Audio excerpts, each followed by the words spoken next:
ಇವತ್ತು ಒಕ್ಕೂಟದ ಪದಾಧಿಕಾರಿಗಳು ನಿಮ್ಮ ಜವಾಬ್ದಾರಿಗಳೇನು, ನೀವೇನೆಲ್ಲ ಒಕ್ಕೂಟದ ಪದಾಧಿಕಾರಿಗಳಾಗಿ ನೀವೇನೆಲ್ಲ ನಿರ್ವಹಿಸಬೇಕು, ಒಕ್ಕೂಟವನ್ನು ಹೇಗೆ ನಡೆಸಬೇಕಂತ ಹೇಳ್ಬಿಟ್ಟು ಪ್ರತಿ 2 ತಿಂಗಳಿಗೊಮ್ಮೆ ಕಡ್ಡಾಯವಾಗಿ ಒಕ್ಕೂಟ ಸಭೆಗಳನ್ನು ಮಾಡಲಿಕ್ಕಿದೆ. ಹಾಗೆ ನಿಮ್ಮ ಜವಾಬ್ದಾರಿಗಳನ್ನು ನೀವು ಹೇಗೆ ಮಾಡಬೇಕಂತ ಉದ್ದೇಶಕ್ಕೋಸ್ಕರ ನಾವಿವತ್ತು ಇಡೀ ನಮ್ಮ ತಾಲೂಕಲ್ಲಿ ಎಲ್ಲ ವಲಯದಲ್ಲಿ ಕೂಡ ಒಕ್ಕೂಟದ ಪದಾಧಿಕಾರಿಗಳ ತರಬೇತಿಯನ್ನು ನಾವು ಹಮ್ಮಿಕೊಂಡಿದ್ದೇವೆ. ಇವತ್ತಿನ ಈ ತರಬೇತಿಯಲ್ಲಿ ನಿಮಗೆ ನೋಡಿ ಬೇರೆ ನಿಮ್ಮ ಒಕ್ಕೂಟದಲ್ಲಿ ಹೆಚ್ಚು ಕಡಿಮೆ ಒಂದು 250ರಿಂದ 300 ಜನ ಸದಸ್ಯರಿದ್ದಾರೆ. ಆದರೆ ನಿಮ್ಮ ಒಕ್ಕೂಟದಲ್ಲಿ ಒಂದು 4ರಿಂದ 5 ಜನರಿಗೆ ಮಾತ್ರ ಅವಕಾಶವನ್ನು ಸಿಕ್ಕಿದೆ. ಒಂದು ಪೂಜ್ಯರು ಮತ್ತೆ ಅಮ್ಮನವರು ಮತ್ತೆ ಮಂಜುನಾಥ ಸ್ವಾಮಿ ಒಂದು ಅವಕಾಶವನ್ನು ಕೊಟ್ಟಿದ್ದಾರೆ.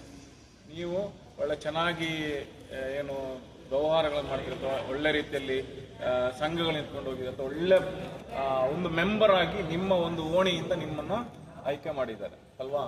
ಹಾಗೆ ನಿಮ್ಮ ಏನು ಒಳ್ಳೆ ವ್ಯಕ್ತಿಗಳಾಗಿದ್ದರಿಂದ ನಿಮ್ಮನ್ನು ನಾವು ಪದಾಧಿಕಾರಿಗಳಂತ ಆಯ್ಕೆ ಮಾಡಿದ್ದೇವೆ.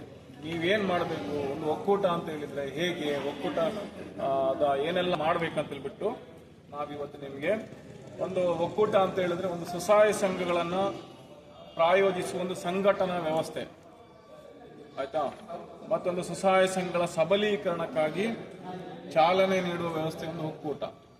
ನೀವು ಒಂದು ಒಕ್ಕೂಟ ಅಂತ ಹೇಳಿದ್ರೆ ಚೆನ್ನಾಗಿ ನೀವು ತಿಂಗಳಿಗೆ 2 ತಿಂಗಳಿಗೊಮ್ಮೆ ನಿಮ್ದೇನು ಎಷ್ಟು ಸಂಘಗಳಿದೆ ಆ ಸಂಘಗಳನ್ನು ಸಭೆ ಕರೆತರುವಂಥದ್ದು, ಅವರಿಗೆ ಮಾಹಿತಿಗಳನ್ನು. ಈಗ ನಾನು ಯೋಜನಾಧಿಕಾರಿ ಸಿಂದಗಿ ಅಲ್ಮೇಲ ದೇವರಪುರಗಿ ತಾಲೂಕಿನ ಹೆಡ್ ಆಗಿ ನಾನಿದ್ದೇನೆ. ನನಗೆಲ್ಲ ಸಭೆಗಳಿಗೆ ಬರ್ಲಿಕ್ಕಾಗಲ್ಲ. ನಿಮ್ಮ ಮೇಲ್ವಿಚಾರಕರು ಸಿದ್ದಲಿಂಗಪ್ಪ ಅವರಿದ್ದಾರೆ, ಅವರಿಗೆ ಕೂಡ ಎಲ್ಲ ಒಕ್ಕೂಟಗಳಿಗೆ ಬರ್ಲಿಕ್ಕಾಗಲ್ಲ.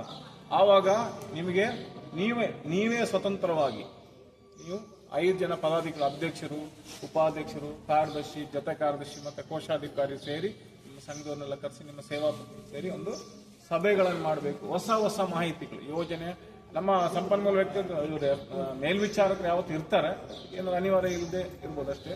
ಆ ಮೇಲ್ವಿಚಾರಕರು ಬಂದು ನಿಮಗೆ ಹೊಸ ಕಾರ್ಯಕ್ರಮಗಳ ಬಗ್ಗೆ ಮಾಹಿತಿಗಳನ್ನು ನಿಮ್ಮ ಸಭೆಗಳಲ್ಲಿ